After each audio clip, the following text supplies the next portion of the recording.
Now, we had a remarkable show yesterday. We have lots of remarkable shows on this radio station, and not only just on the Independent Republic of Mike Graham. We've got all sorts of fantastic things coming up later on. Dan Wharton at 4, Ian Collins. We've got Kevin O'Sullivan coming up tonight at 7 o'clock as well, Christo Fufas at 10. But just have a listen to Dave in Aberdeen, who called into the show yesterday and who confessed to us that he had been in sheltered accommodation, locked up more or less in his room, alone, since March. The whole world's just messed up. It's just turned over. I can't cope anymore. I promise you. No wonder people commit suicide. I'll tell you, it's nuts. It is nuts. David, listen, I feel for you. Is there anything we can do? No, I don't know. I just feel that I'm at the end of my tether. I can't take this anymore. I've had enough. I really have had enough. I mean it. The whole world is gone upside down. Just leave me alone. I mean it. I'm just sick of it. David in Aberdeen calling us yesterday. We're hoping to be able to help David through the course of the rest of this week. We're certainly going to forward that audio interview that we did with him to the government so that they can hear precisely what it is that is going on outside of the Westminster bubble. This morning, the Daily Mail has got a picture, and they've started a campaign calling it the Mail Christmas Campaign. For pity's sake, just let them hold hands. And it shows a picture of a man in a wheelchair with a nurse standing over him, and on the other side of a fence is a woman kneeling. That woman is his wife. They say a loving wife is forced to kneel in the street to see her husband's face, a heartbreaking picture of Britain's chaotic care home visiting rules. It really is quite extraordinary. Let's talk now to Ruth Isden from the Age UK organisation. She's Head of Health Influencing. Ruth, very good morning to you. Good morning. This is absolutely awful. I mean, I suppose we all kind of knew that there were things like this going on around the country. But when we had a series of calls yesterday, that one particularly from Dave in Aberdeen, another one from a woman who said that her father had taken his own life while he was in a care home because he just couldn't face being alone anymore. It really is a crisis time, isn't it? It is. I think we cannot underestimate in any capacity how extraordinarily tough this has been for many older people. Not everybody, but an awful lot of people have been really struggling in profound ways over the course of this year. And it's not just it's lockdown itself, of course, and the social isolation and loneliness that has brought to so many people. It's the fact that people have seen their health deteriorate. In some cases, people are talking to us about that leaving them in pain. They can't walk as far as they did. They're less mobile. People are feeling that they're finding it struggling to remember things. They're losing their cognition. So there's all of that going on. But at the same time, we hear from people that, you know, they're still incredibly anxious about the virus and they're very worried about what it means. So they're sort of stuck between the devil and the deep blue sea, really. They're anxious about going out. They're afraid of catching the virus and what that might mean for them. But they're also really struggling, deeply struggling with the loneliness and isolation of being stuck at home. It's really... it's hard to overstate how difficult it has been. I mean, it's not very clear precisely what the rules actually are, because to be fair to Janet, who rang us yesterday from Newcastle, she wasn't really complaining about the staff in the sheltered accommodation where her father was, because she said it wasn't really their fault. But it was just that he became more and more depressed as time went on because he couldn't see his family. He couldn't do any of the things that he enjoyed doing. He was very much quite a fit guy. He was not terribly old. He was quite mobile. He played the saxophone. He played the piano. He enjoyed being with people. He enjoyed being in a choir. It's the fact that he couldn't do any of those things. And an awful lot of people that I speak to over the course of weeks and months now are saying to me, you know, many of our elderly relatives would rather be with us. Absolutely, that's true. I mean, as I said, the loneliness and isolation has been devastating for so many people, and that loss of routine, the things that they enjoy. I think the story that you've just set out there is the one that we've heard time and time again from up and down the country. People who feel like they've lost everything. And in some cases, they are worried that, you know, hopefully by the time, you know, the world turns back to something resembling normal, it will be too late for them, that they won't get these things back. So it is devastating. I mean, the answers are not easy, though, are they? Because we also can't deny the fact that this is a virus that attacks age. We know that. Yeah, but I older don't people are know about particularly that, vulnerable Ruth, to this as because well. yeah, but I mean, I think the thing is that if you say are an elderly, I mean, if my mother's 96 years of age, she's going to be 97. She lives in America. I was due to go and see her in May. I haven't been able to go and see her because of the quarantine restrictions and the difficulties of travelling. She's okay, and I'm hoping I can get to see her before she's 97 next March. But I know for a fact from talking to her that if it was a choice between seeing me and or catching coronavirus, she would rather see me because she's 96. You know, and I think a lot of people are taking that view with their elderly relatives that, look, you know, many of them would rather not live alone and completely in isolation without seeing anyone, without being able to touch anyone, because that, after all, is a massively human thing. And it's all very well for us to say, well, we need to protect the elderly. But if the elderly are saying, look, we'd like to be with our families, surely they should be able to do that. Well, I don't think we disagree. I think, you know, as you say, this is incredibly important, and lots of people do feel, you know, very profoundly as the older you get, this is not the way in which anybody would choose to spend perhaps what they feel are their last years. So, no, it's incredibly important that we do enable people to spend that time with their family and loved ones and to do the things that they enjoy. I mean, it's important for everybody, but I think particularly for part of our population who've been very hard hit. But at the same time, we also know that we do need to control the virus. So I think that's why, you know, our message from AGK is really that it's incumbent upon all of us to step up and do our part, because the quicker we can get control of the virus, the quicker we can all get back to, and our older population can get back to living the life that they want to live. Yeah, but surely, but what you're effectively saying is you're taking away choice from people who have lived a very long life. Who have now said, and many of them have said it absolutely, you know, like with some vigour, that they don't want to be in isolation. They want to be with their families. Now, surely if an individual, I mean, we saw that case the other week of a woman who was arrested for trying to get her mother out of a care home, and she may have done it the wrong way, and she's now pursuing other legal means to get her mother out of that care home. But surely it's not for a care home, or indeed the government, to deny somebody the right to spend their last few days or last few months or last few years with their families.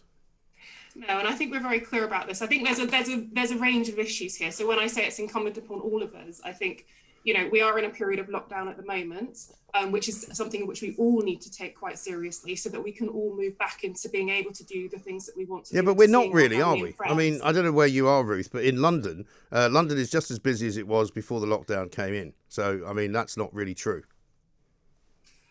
Well, I can't comment on that. I am in London. I'm working from home like many other people, so I haven't been out on the streets. Well, you have that luxury. You can work from home, but a lot of people can't work from home. A lot of people No, they can't, and that's why, you know, I think this is all about balance, and it's all about the things that we can all do and what we can all do and can all contribute here. But I take your point about care homes really specifically, because that is a different kettle of fish. I agree. And actually, what we have seen over this period of time with care homes shutting their doors, and meaning that people can't see their friends and relatives, really isn't acceptable. We have to absolutely get to a better place, because for people like ourselves who are living in their own homes, we do have some of that choice. We can make use of the opportunities that we do have insofar as the national rules allow at different points in time. But for people in care homes, they really haven't been accorded that choice, and they absolutely have to be. So we need to get to a place where we can enable that to happen as safely as possible, as quickly as possible. Yes. And I think it's a failure that we are where we are. Yeah, I think so, because it seems as though individual care homes are making up their own rules kind of as they go along, and that may not be their fault. That may be because they're worried about lawsuits. It may be because they're worried about breaking a regulation that they think is in place when it actually isn't. But I mean, I've spoken to people in the government ministers who have assured me that they have not told any care homes to stop visiting rights to families, to make it impossible for people to see their own relatives. It's very difficult for a lot of care homes because the rules have been very confusing. They've changed on a number of occasions. It's not always been, I think, quite clear to care homes what is and isn't allowed.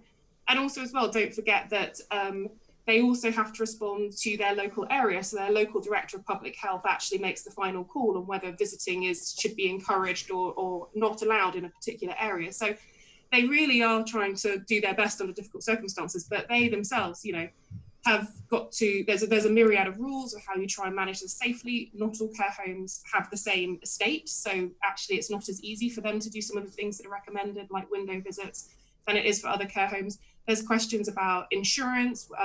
So what does happen if the worst case scenario and the virus does come into a home? Are they insured? So it's a really difficult position for care homes, and it's really important that the government gets ahead of this as quickly as it can now, because, as I said, I mean, the rules, like they have not moved as fast as they needed to, right, in order to enable. So what would you like to see? What would you like to see the government doing? Particularly around care homes, I think there's a range of really sensible things we can do. So the first is, how do we extend testing? And there are pilots underway. We need those to move quickly so that we can extend testing to individual relatives, so we can make sure that they can come in and visit with their relatives as safely as possible. We need to make sure that those people are provided with the right kind of personal protective equipment, and that the care homes have the right kind of environment. So actually, can they have designated visiting rooms and things like this? To manage, so because we do need to manage infection control, because as we saw earlier in this year, if the virus gets into a care home, it can be absolutely devastating, and none of us want to return to those scenes that we saw in March, April, and May. No, of course. But there are quite sensible and practical things that we can do which allow this to happen, and ensure that people can maintain that all-important contact with relatives that everybody wants to see. Yes, I think that's right. Because I think, like a lot of people in a lot of situations, and it doesn't just affect the elderly, you know, there is a sense that, yes, there are measures that have to be put into place, but let us not forget that mental health is important. Let us not forget that isolation is a terrible place to be if you're in that situation for a long time. I mean, even some students were getting a lot of sympathy earlier on in the year because they were trapped in their little tiny rooms and they weren't allowed to go anywhere. So I think we all have to kind of, while you say, yes, we have to be kind of responsible, I agree with that, but we also have to be compassionate, I think, and we have to think in the round, sort of holistically, if you like, about the effect this is having outside of just the coronavirus. And it's a balance of risk, and we need to make sure we get that balance right. As I said, nobody wants to return back to those dreadful scenes that we had earlier this year. But yes, it has been. The longer that this has gone on, of course, the harder and harder it has become to people to be separated from their family and friends. And of course, it's not just people who want to go in and see their relatives. People in care homes are desperately worried about what's happening to their friends and family on the outside as well. Yes. When they do have such restricted contact. So we do need to move much more quickly to solve this. But care homes, of course, we have to we need to recognise as well is that because it is a group setting, we have to balance the risk for all residents. So of course, but I mean, if the virus comes in, that's an impact for everybody, not just for one person. Yes, of course. But what would be the view of Age UK if, for example, you were to convince the government that, look, if one particular family wanted to remove their elderly relative from a care home because they wanted to look after them themselves because they clearly were upset about not being able to see them, would you be supportive of that? Well, actually, that's a really interesting question. We had a lot of calls over the course of this year from families who wanted to do just that. And of course, there are processes to go through if somebody does lack capacity around making some of those decisions. And of course, it has to be done properly. But absolutely, if families want to care for their loved one at home and they're able to do that, and of course people do need to think carefully, because it is, it does require quite a lot of support in some instances. But that should be something that's absolutely available. Yeah, because you'd have to think, very much like yourself, there's a lot more people now who are working from home who would be in a position to do it perhaps better than they could have done last year, because last year they had to go to work every day. So now I think there's a lot of families in that situation. And when you see pictures like the one on the front page of the Daily Mail today, it is heart-wrenching, isn't it, to see a woman, a dignified woman, kneeling on the street, looking through a metal fence, just to catch a glimpse of her husband.